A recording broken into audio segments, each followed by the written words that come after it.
김정은 위원장이 노동당 대회에서 남북 관계가 판문점 선언 이전으로 돌아갔다며 회복 여부는 남측 태도에 달렸다고 했습니다. 미국 바이든 정부를 향해서는 적대 정책 철회를 요구하며 강대강, 선대선 원칙을 강조했습니다. 영하 20도 안팎의 강력 한파로 인한 동파 사고로 곳곳에서 정전과 침수 피해가 잇따랐습니다. 제주도에는 최고 130cm 넘는 눈이 쌓였습니다. 확진자가 없다는 이유로 6차 전수조사 대상에서 제외됐던 동부구치소 여성 수용자 중에 처음으로 확진자가 나왔습니다. 국내 신규 확진자는 이틀째 600명대를 기록했습니다. 문재인 대통령까지 백신 확보전에 뛰어든 상황에서 민주당 장경태 의원이 백신 접종을 두고 국민을 마루타 삼자는 것이라고 말해 논란입니다.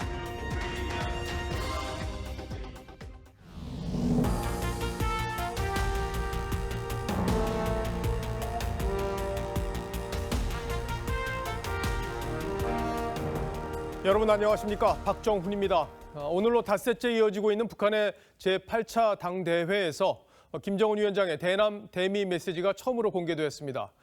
대남 메시지의 핵심은 판문점 선언 이전으로 돌아간다. 그리고 대미 메시지의 핵심은 핵 무력으로 주적인 미국을 제압하겠다. 이런 내용입니다. 큰 틀에서 보면 지금까지 기조를 이어가는 걸로 볼 수도 있지만 한 발 더 들어가 보면 우리 정부가 시도하고 있는 낮은 단계의 협력 제한, 이걸 확실히 거부하면서 미국과는 선 굵게 협상하겠다는 의지를 담고 있습니다. 오늘은 김정은 위원장의 신년 메시지를 집중적으로 보도해 드릴 텐데 먼저 김도형 기자가 대남 메시지들을 추려서 보도해 드리겠습니다. 김정은 위원장은 남북 관계가 원점으로 돌아갔다고 강조했습니다. 북남 관계의 현 실태는 판문점 선언 발표 이전 시기로 되돌아갔다고 하여도 과언이 아니며 2018년 4월 27일 판문점 선언으로 동해선 및 경의선 철도와 도로 연결, 상대방에 대한 일체의 적대 행위 중지, 서해 평화 수역 조성, 정전협정의 평화협정 전환 등이 합의되면서 남북 관계가 크게 개선될 것으로 기대됐지만 김 위원장의 이번 발표로 판문점 합의가 사실상 무효화된 겁니다. 김 위원장이 인정했을 정도로 심각한 경제난을 겪고 있는 북한은 대북 제재가 풀리지 않고 있는 데 대해서도 중재자를 자처한 우리 정부의 책임을 물은 것으로 보입니다. 그러면서 한미 합동 군사훈련과 첨단 군사장비 반입, 고도화된 미사일 개발 등을 언급하며 이를 중지할 것을 요구했습니다. 우리 정부가 추진해온 코로나 방역 협력, 금강산 개별 관광 등에 대해서는 비본질적인 문제라며 불쾌감을 드러냈습니다. 아마 뼈아플 것 같은데 명백하게 협력 거절 의사를 밝힌 것이죠. 하지만 통일부는 남북 상호 신뢰를 바탕으로 한반도 평화의 새 출발점을 만들어 나가길 기대한다고 밝혔습니다. TV조선 김도영입니다. 김정은 위원장의 신년 메시지에는 미국의 안보를 직접적으로 위협할 수 있는 새로운 내용들이 많았습니다. 그중에서도 미 본토를 타격할 수 있는 핵 추진 잠수함 개발을 처음 밝힌 게 눈에 띄는데 아시는 것처럼 핵 잠수함은 수면으로 떠오르지 않고 오랜 기간 잠행이 가능하기 때문에 본토 인근까지 접근해서 미사일을 쏠 수 있습니다. 바이든 정부 출범을 앞두고 미국에게 확실한 으름장을 놓은 겁니다. 이어서 이태희 기자입니다. 지난 2019년 7월 김정은 위원장의 신형 잠수함 시찰 모습입니다. SLBM 3발을 실을 수 있는 3,000톤급 신형 잠수함이라는 분석이 있었는데 김 위원장은 이번 당대회에서 핵 추진 잠수함도 설계 중이라고 밝혔습니다. 새로운 핵 잠수함 설계 연구가 끝나 최종 심사 단계에 있으며 배수량은 5,000에서 6,000톤급, SLBM 10발에서 12발가량 탑재가 가능할 걸로 예상됩니다. 하루 한 번씩 연료전지 충전을 위해 수면 위로 부상해야 하는 디젤 잠수함과 달리 핵 추진 잠수함은 수개월간 잠항이 가능합니다. 미국의 감시망을 피해 미 본토 근처까지 접근해서 최대 12발의 핵 미사일을 쏠 수 있습니다. 은밀하게 미 본토까지 기습 공격할 수 있는 그런 전력을 갖추겠다는 뜻으로 보입니다. 함부로 북한을 선제 공격을 한다든지. 북한은 극초음속 무기 도입 의사도 처음 밝혔습니다. 마하 5의 속도로 비행하기 때문에 지상 레이더로는 포착이 어렵습니다. 중국의 둥펑 미사일과 유사한 다탄두 ICBM 개발도 상당 수준 진척됐음을 시사했는데 지난해 10월 열병식에서 공개된 신형 ICBM을 언급한 것으로 보입니다. 야당은 북한의 군사 위협이 경고 수준을 넘었다고 지적했습니다. 경고 수준을 넘어 실제적 위협입니다. 북한에 보인 일방적인 퍼주기와 외사랑 등 대북 정책의 결과물이 바로 이것입니까? TV조선 이태희입니다. 김 위원장은 이제 곧 출범하는 바이든 행정부를 어떻게 바라보고 있는지에 대해서도 처음으로 입장을 밝혔습니다. 눈길을 끈 건 누가 집권하든 미국은 절대 변하지 않는다 이런 표현이었는데 그러면서도 미국이 달라지면 북한도 달라지겠다면서 여지를 두었습니다. 대미 메시지는 정준영 기자가 분석했습니다. 김정은 위원장은 미국이 주적이란 걸 분명히 했습니다. 누가 집권하든 미국이라는 실체는 절대로 변하지 않는다며 최대 주적인 미국을 제압해야 한다고 강조했습니다. 다만 강대강, 선대선의 원칙에서 미국을 상대할 것이라며 새로운 북미 관계 수립의 열쇠는 미국이 대북 적대시 정책을 철회하는 데 있다고 했습니다. 북한이 1차 미북 정상회담 이후 핵실험과 대륙간 탄도미사일 시험 발사를 중단했으니 미국도 체제 보장과 제재 완화 등 상응 조치를 해달라는 요구로 해석됩니다. 김 위원장은 평창 올림픽 직전인 2018년 신년사에서는 대미 강경 메시지를 냈지만 미국 번터 전역이 우리의 핵 타격 사정권 안에 있으며 핵 단추가 내 사무실 책상 위에 항상 놓여 있다는 것. 이듬해 신년사에선 적극적인 협상 의지를 드러낸 바 있습니다. 언제든 또다시 미국 대통령과 마주 앉을 준비가 되어 있으며 올해는 바이든 행정부의 대북 정책을 지켜본 뒤 도발이냐 협상이냐 여부를 결정할 것으로 보입니다.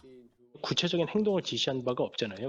계속해서 지금 어떻게 할지를 정하지 못하고 있는 거죠. TV조선 정준영입니다. 김정은 위원장의 발언들을 보면 경제 위기에 몰린 북한이 쉽게 탈출구를 찾지 못하고 있는 상황 그대로 드러냈다는 평가가 많습니다.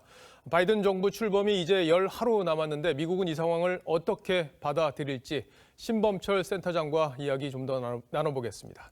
자, 어서 오십시오. 자, 오늘 김정은 위원장의 메시지가 상당히 좀 복잡한 측면이 있는데 특히 대남 메시지가 그랬어요. 남북 관계가 판문점 선언 이전 시기로 되돌아갔다 이런 말도 했고 또 남조선 당국의 태도에 따라서는 3년 전 봄날이 될 수도 있다 이런 얘기를 했는데 아직까지는 우리 정부의 중재자 역할 여기에다 의미를 좀 부여하고 있다고 봐야 할까요? 사실 중재자 역할이라는 것은 중재자의 입장을 반영해가면서 의견을 조정해가는 그런 과정이라고 볼 수 있는데 지금 북한은 자기의 입장은 변하지 않은 채 북한의 입장을 국제사회를 설득해라, 미국을 설득해라 이런 입장을 이렇게 고수하고 있다는 점에서는 중재자라기보다는 대변인 역할을 하라 이런 요구를 하고 있다고 봅니다. 대변인 역할.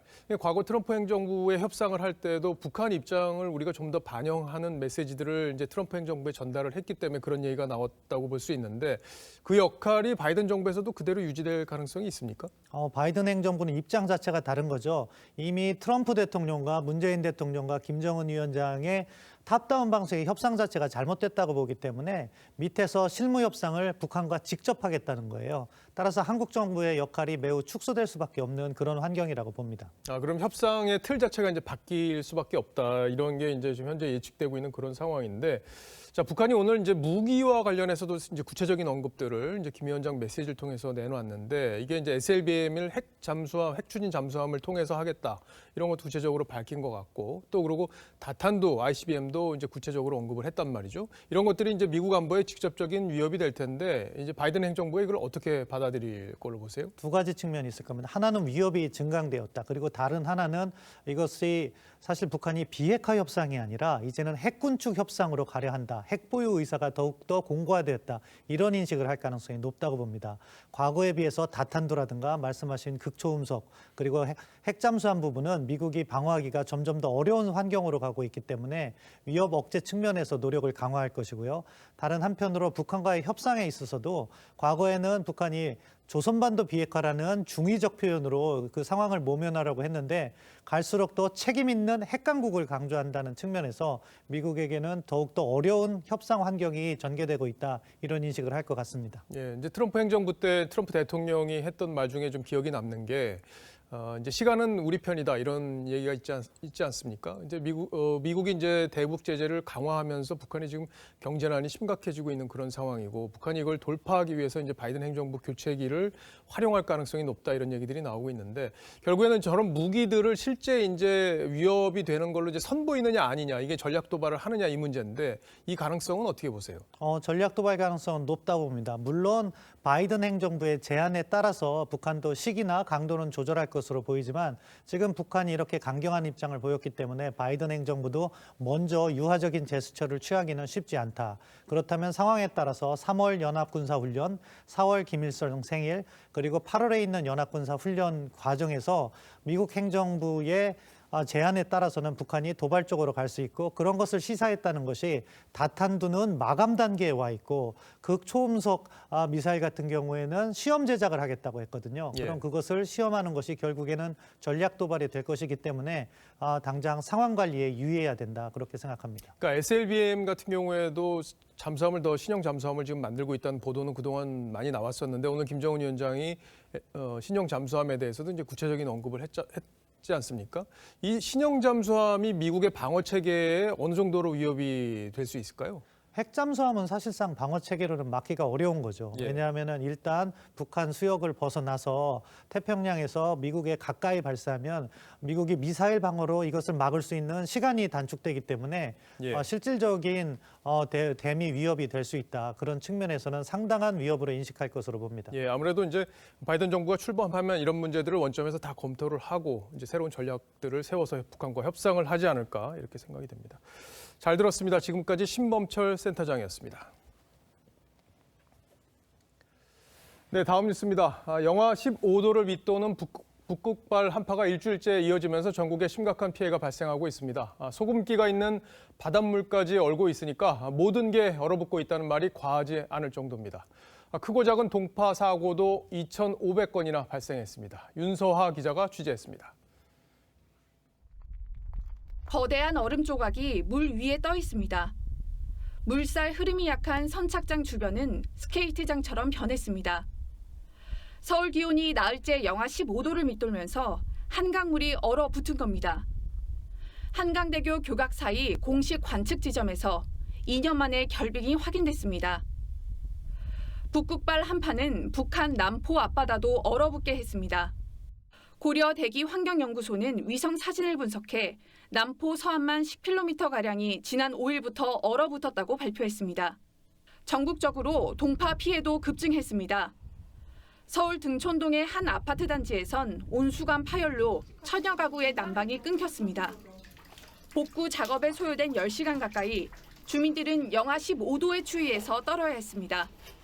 주민들 내려왔다고 온수 안 들어간다고 그러다 추우니까 경비실에 저 조그만 난로 있다가 히터 거기서 깼다 올라가시다 보고. 국민대에선 종합복지관 건물 난방 장치에서 물이 새 건물 일부가 침수되고 천장이 무너지기도 했습니다. 중앙재난안전대책본부는 지난 6일부터 나흘 동안 전국에서 2,500여 건이 동파하고 저체온증과 동상 등 한랭 질환자도 15명 발생했다고 밝혔습니다. TV조선 윤서입니다. 이번 추위는 우리 영토에서 가장 따뜻하다는 제주도에까지 57년 만에 한파 경보를 만들어냈습니다. 연일 계속되는 폭설로 한라산에는 130cm가 넘는 눈이 쌓였습니다. 전북 고창에서는 숭어 37톤이 동사하는 피해도 있었습니다. 이어서 구자형 기자입니다. 한라산으로 들어가는 길목이 눈더미로 막혔습니다. 주차된 차량은 바퀴가 보이지 않을 정도로 눈에 파묻혔습니다. 57년 만에 한파 경보가 발효된 제주도 산지에는 눈폭탄이 쏟아졌습니다. 한라산 윗세오름에는 오늘 눈의 최대 깊이가 136cm를 넘었습니다. 치우면 1시간 정도에서도 쌓이는 것 같아요. 그래서 1시간 치우고 쉬었다가 1시간 또 치우고. 낮부터 차츰 기온이 오르면서 한파 경보는 주의보로 변경됐습니다. 하지만 제주를 오가는 항공편은 여전히 차질을 빚었습니다. 휴가 기간에 맞춰가지고 이제 또 올라가서 또 생업으로 돌아가고 그래야 되는데. 최저 기온이 영하 20도 밑으로 떨어진 호남 지역도 피해가 이어졌습니다. 전북 일부 지역에서는 감자와 들깨 등 농작물 43헥타르가 냉해 피해를 입었고 고창의 양식장에서는 숭어 8만 7천여 마리가 폐사했습니다. 출하 시기에 맞춰서 출하를 하다 보니까 이제 물을 수위를 낮출 수밖에 없는데 그 과도기에서 이제 그 한파가 오다 보니까 이제 내일까지 제주 산간에는 20cm 이상, 충청 이남 서해안에도 1에서 5cm의 눈이 더 내릴 전망입니다. TV조선 구재양입니다. 이미 몇 차례 들으셨겠지만 이례적인 이번 강추위를 두고 북극 한파라고 하죠. 북극에서 찬 공기가 내려오면서 북극보다 더 심한 한기가 지구 북반구를 감싸고 있는 겁니다. 그렇다면 북극의 찬 기운은 왜 남쪽으로 내려온 걸까? 오늘의 포커스 코너에서는 이 문제를 좀 더 과학적으로 접근해 보겠습니다. 극한의 추위가 몰아치는 북극. 끓는 물을 뿌리자 곧바로 얼어붙어 눈가루가 돼버립니다. 강원도 홍천에서도 같은 실험을 해봤죠. 북극처럼 됩니다. 실제 어제 북극 기온은 영하 23도였는데 우리나라 대관령은 1.3도 더 낮았습니다. 오늘도 철원과 춘천 등은 북극보다 더 추웠습니다. 한반도는 왜 북극이 됐을까? 비밀은 북극 바다 위 얼음에 있습니다.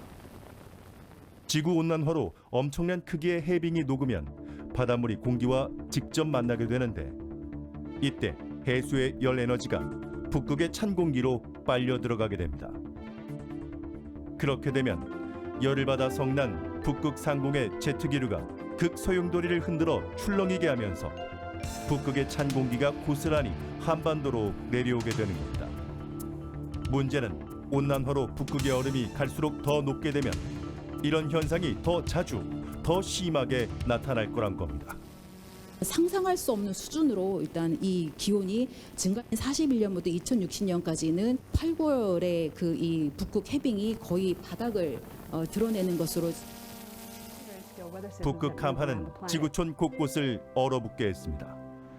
스페인 북동부 아라곤은 영하 34.1도로 이베리아 반도 관측사상 가장 추웠고 중국 베이징도 영하 19.5도로 1969년 이후 최저치를 기록했습니다. 폭설도 동반합니다. 남하하던 찬 공기가 따뜻한 바닷물을 만나면 지난 6일 밤과 같은 폭설이 내리게 되는 겁니다. 미 동부의 잦은 폭설도 원인은 같습니다. 기후변화는 여름 날씨에도 영향을 미칩니다. 지난해 여름 역대 최장 장마나 서프리카란 말이 유행한 3년 전 폭염이 대표적입니다. 온난화의 역설로도 불리고 있는데요. 추울 때 더 춥고 더울 때 더 더워지고 폭우나 폭설이 발생하고 비가 또 안 내릴 때는 또 극심한 가뭄이 반복. 극한의 추위와 폭설, 상상 초월의 폭염과 폭우. 어쩌면 코로나19보다 우리가 잠시 멈춰야 할 더 중요한 이유가 아닐런지. 뉴스 7 포커스였습니다.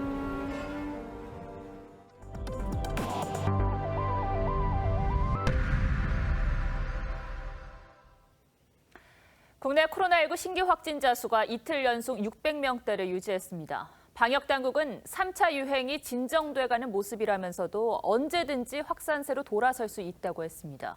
종교시설과 요양시설의 집단 감염이 계속되는 데다가 전파력이 강한 변이 바이러스 유입이 우려되기 때문입니다. 최원영 기자입니다. 집단 감염이 발생해 폐쇄된 경북 상주 BTJ 열방센터입니다. 이곳 방문자 2,800여 명 가운데 진단검사를 받은 사람은 872명입니다. 아직 70% 이상이 검사를 받지 않았지만 154명에서 양성이 나왔습니다. 또 부산과 광주, 대전 등 8개 지역 21개 종교시설을 통해 351명이 N차 감염됐습니다. 연락이 닿지 않거나 검사를 회피하는 사례가 많아 우려가 더욱 큽니다. 즉시 선별진료소를 찾아 검사에 응해 주실 것을 당부드립니다. 경기도 용인 수지구 교회 관련 확진자는 37명이 늘었고 울산에서는 새로운 종교시설 집단 감염이 발생했습니다. 종교시설과 함께 요양시설 집단 감염도 계속되고 있습니다. 최근 2주간 감염 취약시설 선제검사에서 확진자 66명이 나왔는데 전체 17%인 7만 6천여 명은 검사를 받지 않았습니다. 조속한 검사 실시를 독려하고 검사 실적을 관리하는 등 지자체의 적극적인 협조를 부탁드리겠습니다. 변이 바이러스 유입 우려도 계속되고 있습니다. 지난달 30일 남아공에서 에티오피아를 경유해 입국한 남성이 확진돼 방역 당국이 전장 유전체 검사에 들어갔습니다. TV조선 최은행입니다. 코로나 확산세를 잡으면서 또 한쪽에서는 백신 구하기에 힘을 쏟아야 하죠. 대통령까지 나선 상황인데 한 여당 의원의 백신 관련 발언이 논란입니다. 지금의 백신은 백신 추정 주사라며 국민을 마루타 삼는 것이냐고 한 겁니다. 황정민 기자입니다. 민주당 장경태 의원이 어제 SNS에 올린 글입니다. 정부가 백신 도입에 적기를 놓쳤다는 국민의힘 비판에 현재 코로나 백신은 백신 추정 주사일 뿐이라며 사실상 국민을 코로나 마루타로 삼자는 거냐고 되물었습니다. 그러면서 야당을 2차 세계대전 당시 민간인을 상대로 인체 실험을 벌였던 731 부대에 빗댔습니다. 하지만 정부는 백신 물량 확보를 위해 문재인 대통령까지 나서 총력전을 벌이고 있습니다. 다음 달부터는 백신과 치료제를 통해 보다 공격적인 대응이 가능할 것입니다. 또 접종 시기를 앞당기기 위해 식약처 심사를 단축해 미국 FDA 승인 전 국내에 도입하는 방안을 추진하고 있습니다. 이런 상황에서 백신 안전성을 깎아내리는 표현은 여당 의원으로서 부적절하다는 비판이 나왔습니다.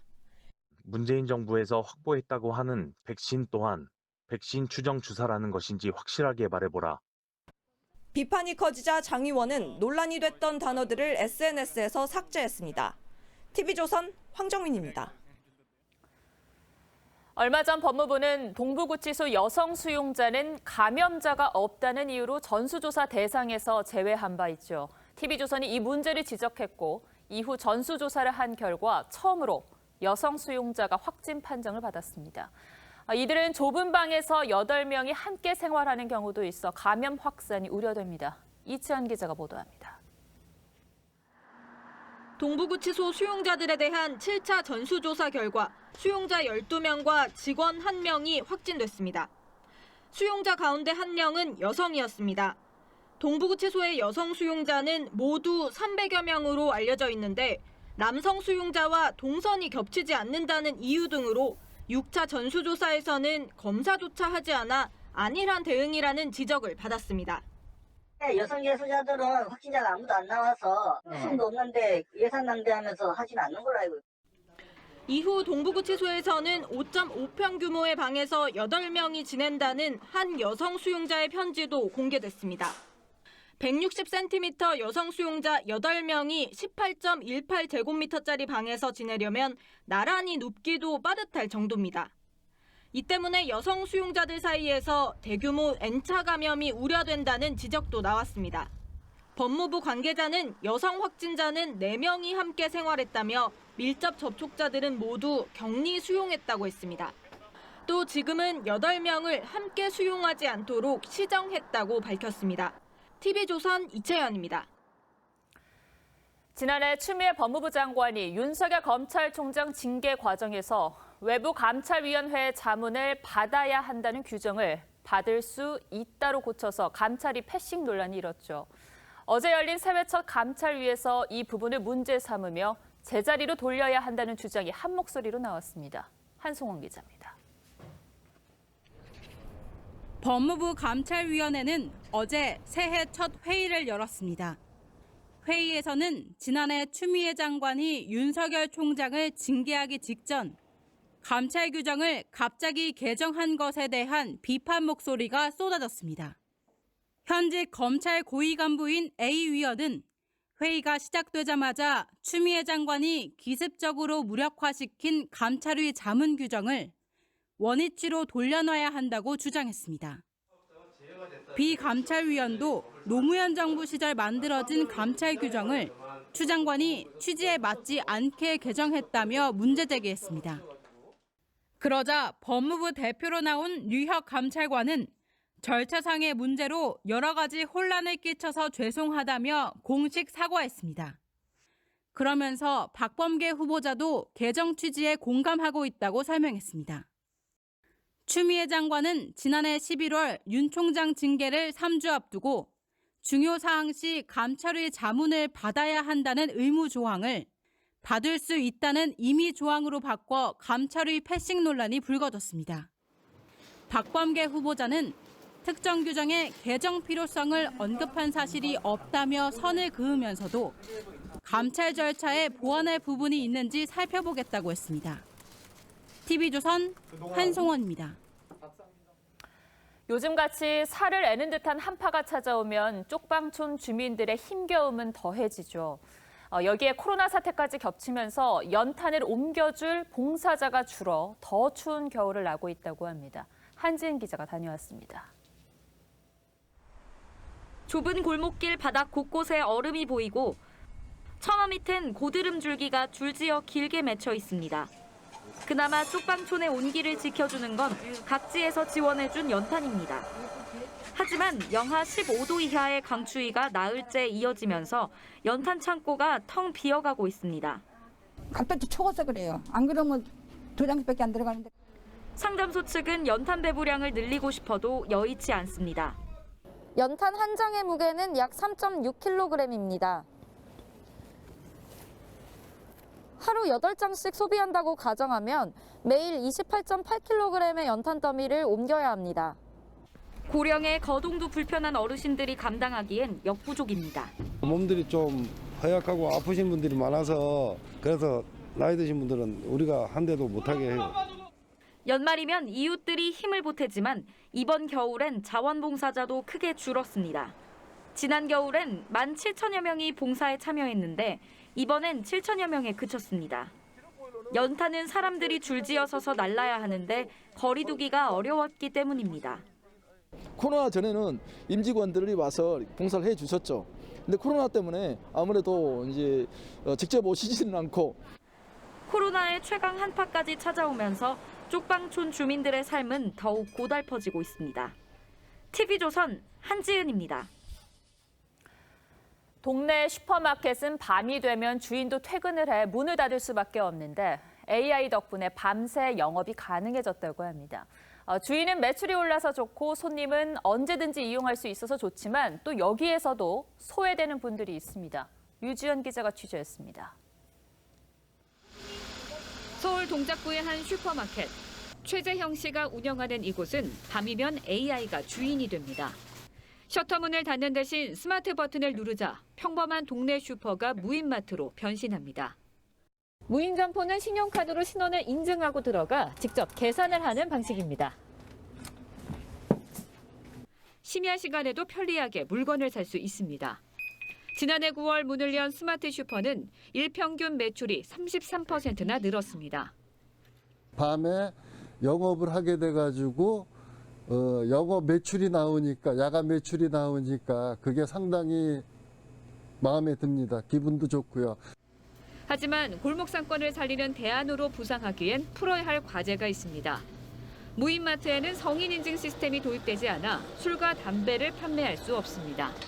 12시가 넘으면은 출입도 어렵고요. 아무래도 주류나 이런 구입도 되게 어려운 것 같습니다. 또 신분증이 아닌 신용카드 등으로 출입하고 계산해야 하기 때문에 고령층이나 취약계층의 이용이 어려운 문제도 있습니다. 중기부는 대안을 마련해 2025년까지 4,000개의 스마트 슈퍼를 개점한다는 방침입니다. TV조선 류주현입니다. 수도권의 교통을 편리하게 만들어서 서울의 집값 상승을 잡겠다는 정책이 오히려 수도권의 집값까지 부추기는 역설적인 상황이 벌어지고 있습니다. 공시가격 현실화 정책도 분양가를 끌어올리고 있는데요. 지선우 기자가 짚어봤습니다. 경기도 고양시의 한 아파트 단지. 전용 84제곱미터형이 보름 사이에 2억 원이 오른 11억 원에 거래됐습니다. 지난달 말 창릉 신도시에 GTX 창릉역이 들어선다는 국토부의 발표 이후 수억 원이 급등했습니다. 아파트 내부를 보지도 않고 계약하겠다는 손님들이 굉장히 이렇게 저희 부동산뿐만 아니라 수백 통화 이상 왔을 것으로 저는 생각되고 있습니다. 광역교통정책이 오히려 주변 집값을 자극한 겁니다. 창릉지구에는 올해 말 16,000가구 사전 청약을 시작으로 총 38,000가구가 공급될 예정입니다. 정부의 공시가격 현실화 정책이 재건축 분양가를 오히려 끌어올리기도 했습니다. 서울 반포의 이 재건축 아파트 단지는 지난해 3.3제곱미터당 4,900만 원대의 분양가를 받았다가 분양을 연기했는데 올해 5,600만 원이 넘는 분양가를 받았습니다. 공시가격을 현실화한다는 정부 정책으로 인해 올해 서초구의 공시지가가 12% 이상 오르면서 토지 가격이 분양가에 반영됐기 때문입니다. 재건축에 대한 기대감이 높아지면서 서울 아파트값은 상승폭을 키우고 있습니다. 한국감정원은 재건축 기대감이 있는 강남의 주요 아파트 단지 위주로 아파트 가격이 상승했다고 밝혔습니다. TV조선 지선호입니다. 다음 뉴스입니다. 어젯밤 백령도 인근 해상에서 훈련 중이던 고속함에서 해군 중사 한 명이 실종됐는데 오늘 바다 한가운데서 시신으로 발견됐습니다. 실종 당시 바다에는 2.5m가 넘는 파고와 눈보라가 몰아쳤다고 합니다. 군 당국은 일단 실족 가능성에 무게를 두고 조사하고 있습니다. 이채림 기자가 밤사이 상황을 자세히 정리해드리겠습니다. 어젯밤 백령도 인근 해상에서 야간 경비 임무를 수행하던 450톤급 유도탄 고속함에서 중사 A씨가 실종됐습니다. 고속함의 CCTV에는 어젯밤 9시 35분쯤 A씨의 실종 전 마지막 모습이 포착됐습니다. 함정은 10시 14분쯤 야간 임무를 마치고 백령도에 입항한 뒤 10시 30분쯤에야 A씨가 실종된 사실을 확인했습니다. 실종 당시 백령도 앞바다의 파고는 2.5m로 평소보다 높고 눈도 많이 와 시야 확보가 쉽지 않은 상황이었습니다. 합참 관계자는 CCTV에 찍힌 A씨는 보호장구를 착용하고 있었고 입항 전 밧줄 등을 점검하러 한미 쪽으로 가지 않았을까 판단한다며 실족 가능성에 무게를 뒀습니다. 군은 해경 함정 관공선과 함께 인근 해역에서 수색 작업을 벌였고 오늘 오전 10시쯤 인근 해역에서 A씨의 시신을 발견해 평택항으로 이송했습니다.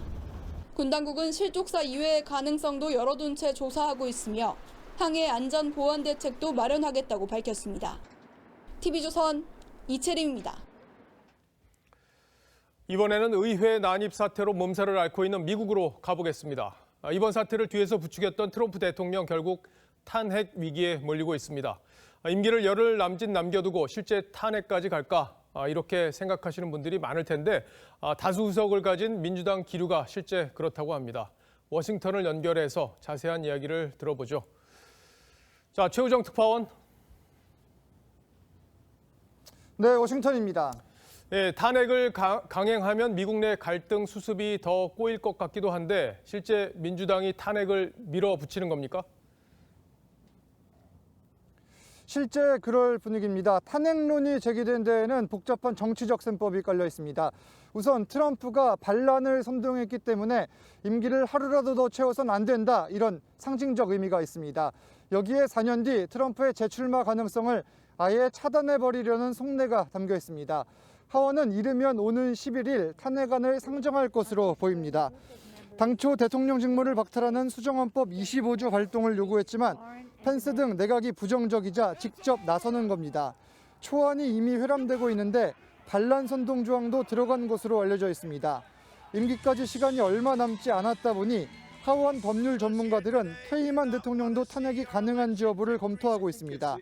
애덤 시프 하원 정보위원장은 퇴임 후에라도 유죄를 선고하는 게 트럼프 재출마를 막는 데 중요하다고 말했습니다. 이 탄핵을 하려면 민주당 힘만으로는 안 될 테고 공화당도 참여해야 할 텐데 실제 가능성이 있습니까? 네, 이 탄핵안이 통과가 되려면 상하원 모두 이제 통과를 해야 되는데 여기서 중요한 건 상원의 3분의 2 이상 찬성 조건입니다. 기존의 민주당 표에 이 공화당 표 17명이 더 가세를 해야 됩니다. 공화당 내에서 만약에 트럼프가 버티는 한 다음번 대선 승리가 어려울 수 있다는 공감대가 형성된다면 불가능한 얘기가 아니란 시각도 있습니다. 만약 의회가 탄핵안을 인용하면 과반 동의만으로 트럼프의 차기 대선 출마를 막을 수 있습니다. 바이든 당선인은 의회가 결정할 일이라고 거리를 두면서도 트럼프가 152년 만에 관례를 깨고 후임 대통령 취임식에 불참하겠다고 밝히자 잘된 일이라고 했습니다. 트위터 측은 추가 선동 위험 우려로 트럼프의 계정을 영구 정지시켰습니다. 이에 즉각 반발한 트럼프는 침묵하지 않겠다고 밝혔습니다. 지금까지 워싱턴에서 전해드렸습니다.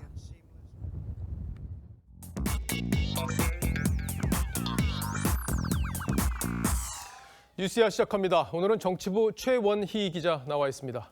첫 번째 물음표부터 보죠. 네, 첫 번째 물음표는 젠틀맨이 까칠맨으로 하겠습니다. 예, 정세균 총리가 어제 본회의장에 나와서 평소와는 다른 모습을 보여서 지금 화제가 되고 또 논란도 되고 있는데 아무래도 이제 대선 행보와 관련이 좀 있어 보여요. 왜 그랬는지 좀 취재가 됐습니까?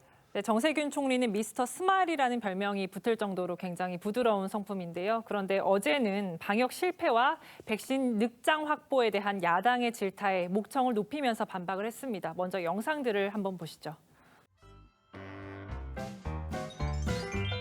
그 나라에 가서 물어보세요. 남의 나라가 하는 것이 무슨 그렇게 중요합니까? 그런 식으로 하지 마세요. 뭘 떠넘깁니까? 떠넘기기는. 국가 원수에 대해서 그렇게 하는 게 아니에요. 총리 하실 1년 동안 못 받은 적 있습니까? 이건 몰라서 묻습니까?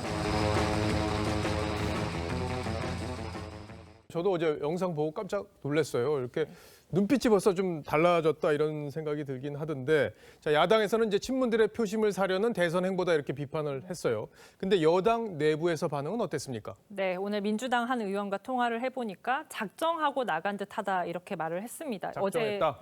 어제 현안 질의는 이제 방역과 백신에 대한 내용이었기 때문에 현 정부가 최대 치적으로 꼽는 성과가 무너질 수도 있는 그런 자리였는데요. 그런 의미에서 방어선을 더 단단히 치다 보니 평소보다 표현이 좀 거칠고 톤도 높아졌다는 해석이 나오고 있습니다. 예, 뭐 저도 여당 의원들하고 좀 통화를 해봤는데 좀 말랑말랑했던 본인의 이미지를 좀 바꾸려고 했던 그런 의도도 있었던 거 아니냐 이렇게 해석을 하기도 하더라고요. 네. 근데 어제 본회의뿐만 아니라 최근 발언들을 보면은 수위가 상당히 높아졌어요. 네, 그제 이재명 경기도지사를 향해서는요, 덜 풀자, 더 풀자 같은 단세포적인 논쟁에서 벗어났으면 좋겠다고 비판을 했습니다. 눈길을 끈 건 이 단세포적이란 표현과 지혜롭지도 공정하지도 않다 이런 표현이었는데요. 굉장히 날이 서 있는 글이라는 평가가 있었습니다. 예. 자, 근데 돌아보면 이낙연 대표도 과거 총리 시절에 이제 사이다 발언이다 이렇게 해서 이제 관심을 끌었고 그것들이 이제 지지율을 높이는 데 동력이 되지 않았습니까? 네, 이 대표도 이제 국회 본회의장에서 여러 차례 야당 의원 질의에 이제 사이다 발언으로 공세에 강하게 대응하면서 지지율이 40%까지 오르기도 했었습니다. 쓴소리 할 줄 알고 그런 경륜을 보여줬으면 하는데 청와대와 여당에 대한 쓴소리는 비공개리에 하고 있습니다. 네, 국민 귀에는 들리지 않습니다. 일부러 들리게 하는 것이 네. 총리답다고 생각하진 않습니다. 그런 그 고장난 레코드 같은 답변은 이제 그만하시고요. 고장난 레코드 여기 세워주신 이유는 뭡니까? 사실 이제 정 총리가 재보선 전후로 해서 이제 총리직에서 물러나서 대선 후보로 뛸 거다 이런 얘기들이 당내에서 나오고 있는데, 그렇다고 보면은 이낙연 대표가 지금 지지율을 계속 잃고 있는 그런 상황을 반전시키는 게 쉽지 않다 이런 얘기들도 나오고 있는데 정 총리 그쪽으로 표심이 쏠릴 가능성은 여당 내에서는 어떻게 보고 있습니까? 얼마 전 이제 이낙연 대표가 윤석열 총장에 대한 국정조사를 꺼냈다가 이제 철회하는 과정에서 당내 반발을 산 적이 있었고요. 또 여기다 최근에 전직 대통령 사면론까지 꺼냈다가 역풍을 맞고 위기에 몰린 그런 상황입니다. 여기에다가 호남에서까지 지지율이 떨어지면서 정세균 대안론이 서서히 부상하고 있습니다. 정세균 대안론. 네. 근데 뭐 아직까지는 정 총리 지지율이 그렇게 높지 않기 때문에 이 대표의 어떤 그 호남을 쥐고 있는 이 대표의 어떤 입지, 이걸 대체할 수 있을지 이거는 좀 더 지켜봐야 된다 이런 얘기들이 있더라고요. 네. 자, 첫 번째 물음표 정리해 보죠. 네, 첫 번째 물음표 젠틀맨이 까칠맨으로를 사이다도 김 빠지면 단물로 정리를 해보겠습니다. 예. 네, 사이다 발언이 지지자들에게 시원하게 들릴지는 모르겠지만 이제 리더로서의 책임감은 국가 전체를 아우를 수 있어야 한다는 의미에서 이렇게 적어봤고요. 또 그 책임감이 빠지면 사이다도 결국 그냥 맛없는 단물에 불과하다고 생각을 했습니다. 예. 네. 두 번째 물음표로 가보죠. 네, 두 번째 물음표는 강사는 변해도 안철수는 안 변해입니다. 예, 안철수 대표가 안 바뀐다. 과거와 똑같이 이제 혼자 결정하고 혼자 듣고 이렇게 한다 이런 의미의 얘기일 텐데 누가 저런 얘기를 했습니까? 네, 좀 가까웠던 사람의 말이어서 더 아플 듯한데요. 10년 전 안 대표가 대선 후보였을 당시 상황실장이었던 금태섭 전 의원의 말입니다. 한번 들어보시죠. 선거에서 후보를 낼 때는 대표가 혼자 결심해서 선언하는 것이 아니라 구성원들의 합의가 있어야 되는데 이번에도 하는 것을 보면 기업할 때의 그 기업가적인 마인드가 아직도 남아있는 것이 아닌가 하는. 이제 과거에 함께 했다가 이제 떨어졌던 관계이기 때문에 또 저런 말을 하는 거 아닌가 싶기도 하고 이제 금태섭 전 의원도 서울시장 출마를 이제 좀 적극적으로 고려하고 있기 때문에 네. 경쟁자의 입장에서 보는 거 아닌가 이런 생각도 들긴 하는데 이번에도 서울시장 출마를 혼자 결정했을 거다 이런 얘기잖아요. 네, 저희가 안 대표 측근 인사들과 통화를 해봤는데 최측근들과 상의했을지는 모르겠지만 핵심 인사인 시도당 위원장들과도 전혀 좀 상의가 없었다는 분위기입니다. 예. 당 일각에서는 안 대표의 의사결정이 항상 예측 불가능하다면서 서운하다는 반응이 나오기도 했습니다. 예. 안 대표가 이제 야권 단일화를 기치로 내걸고 이제 출마 선언을 하긴 했는데 국민의힘과도 사실 물밑 조율이 사전에 안 된 상태에서 이제 선언이 나온 거잖아요. 네, 그렇습니다. 안 대표의 지지율이 높긴 하지만 이 국민의힘과 국민의당은 의석수로나 이제 당세로나 좀 차이가 큰데요. 그래서 서로의 입장을 조율하는 게 중요한데 국민의힘에서는 좀 불편하다는 기류가 있습니다. 앞으로 만날 일 없어요. 뭐 만나자고 그러면 만날 수는 있는데 뭐 내가 보기에 뭐 요청도 안 올 거라고. 단일화를 어떻게 하겠다는 것인지 여전히 지금 애매모호하게 답변을 안 하고 계시거든요. 이제 국민의힘에 입당하느냐 이 문제가 지금 제일 큰 관심사로 떠오르고 있는데 이제 입당하지 않는다면 야권의 단일 후보가 되더라도 4번으로 나가게 되는 건데 이게 2번으로 나가는 것과 득표력에 어떤 영향이 있을지 그게 좀 중요하지 않겠어요? 두 번째 물음표도 정리해 봅시다. 네, 두 번째 물음표 강사는 변해도 안철수는 안 변해의 느낌표는 단일화 우수생의 졸업으로 하겠습니다. 예. 안 대표는 보시는 것처럼 5차례나 단일화 논의의 주인공이었지만 정작 본인은 한 번도 당선된 적이 없습니다. 이번에는 성공해서 졸업할 수 있을지 좀 지켜봐야겠습니다. 예, 졸업이 쉬운 건 아닐 텐데요. 잘 들었습니다. 지금까지 최원희 기자였습니다. 네, JYP가 탄생시킨 일본판 트와이스, 이 니주가 일본 현지에서 신드롬에 가까운 인기를 끌고 있다고 합니다. BTS의 소속사도 일본 아이돌 그룹 육성에 나섰는데 현지화 전략의 비결이라고 합니다. 임서인 기자입니다. BTS의 소속사가 준비 중인 새로운 아이돌 그룹 멤버들입니다. 일본에서 주로 활동할 예정인데 일본인 2명을 포함한 5명의 오디션으로 멤버를 추가합니다. どんなメンバーと一緒に活動できるか今から楽しみにしています。 코로나19로 해외 투어 등 인력 이동이 자유롭지 않은 만큼 대형 연예기획사가 K-팝 현지화 전략에 본격적으로 뛰어든 겁니다. 앞서 박진영이 한일합작 오디션을 통해 탄생시킨 일본판 트와이스 니주는 오리콘 차트 1위에 오르고 주요 연말 특집 가요 방송에 잇따라 출연하며 현지화의 대표적인 성공 사례로 손꼽힙니다. 비록 일본인으로 구성된 아이돌 그룹이지만 한국의 프로듀싱에 부과되어서 일본에 소개가 되었기 때문에 한국에 대한 부가가치가 높이 평가되었다고 볼 수 있습니다. SM엔터테인먼트가 키운 중국인 그룹 웨이션브이도 글로벌 차트에서 의미 있는 성적을 거두며 한한령 가운데서도 인기를 끌었는데 이런 현지화 전략이 더욱 강조되고 있습니다. 현지 아이돌 멤버들을 통해 가지고 K-팝을 대체 소비하게 되고 그것이 또 결과적으로 장기적으로 K-팝에 선순환될 수 있을 거라고. K-팝 산업이 해외 맞춤형 전략으로 영역을 넓히고 있습니다. TV조선 임서희입니다.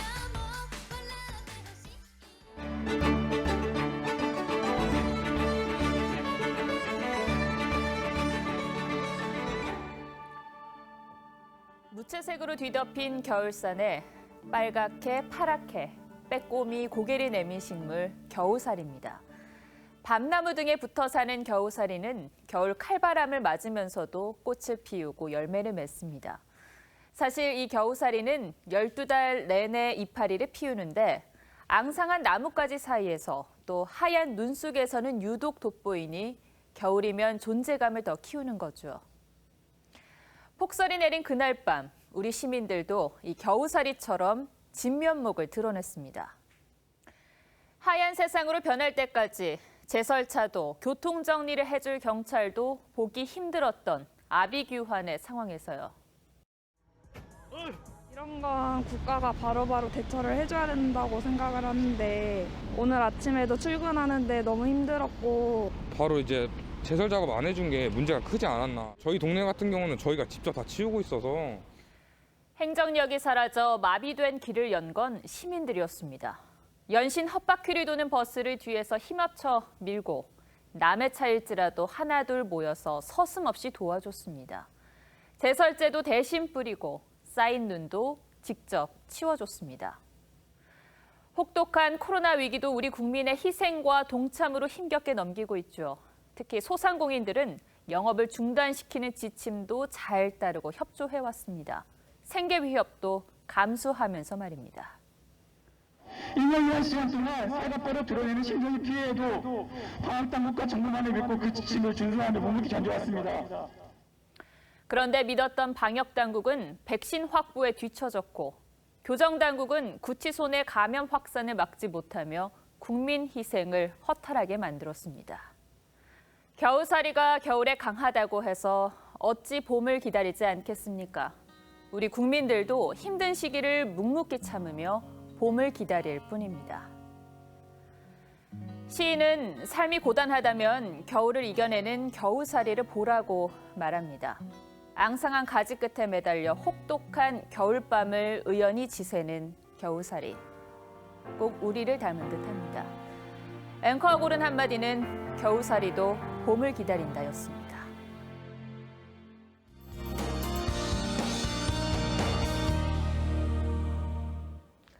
추운 날씨는 아무리 이어져도 익숙해지진 않는 것 같습니다. 오늘도 정말 추웠는데요. 오늘은 북극발 한파에 한강마저 꽁꽁 얼어붙었습니다. 이렇게 한강이 공식 결빙된 건 지난 2018년 이후 2년 만입니다. 내일 아침도 영하 15도 안팎의 강추위가 이어지겠습니다. 내일 철원의 아침 기온이 영하 22도, 춘천은 영하 20도까지 떨어지겠고요. 서울은 영하 15도로 출발하면서 무척 춥겠습니다. 한편 한파와 함께 눈 소식이 잦았던 한 주였는데요. 일부 서해안과 제주도는 내일까지 눈이 내리다 그치기를 반복하겠습니다. 내일까지 울릉도 독도에 5에서 20cm, 또 전남 서해안과 제주 산간에 3에서 8cm가량의 눈이 더 내리겠습니다. 매서운 한파는 다음 주부터 차츰 누그러지겠는데요. 다음 주 화요일 서울의 한낮 기온이 영상권을 회복할 전망입니다. 날씨였습니다. 1월 9일 뉴스7 여기서 마치겠습니다. 시청해주셔서 고맙습니다.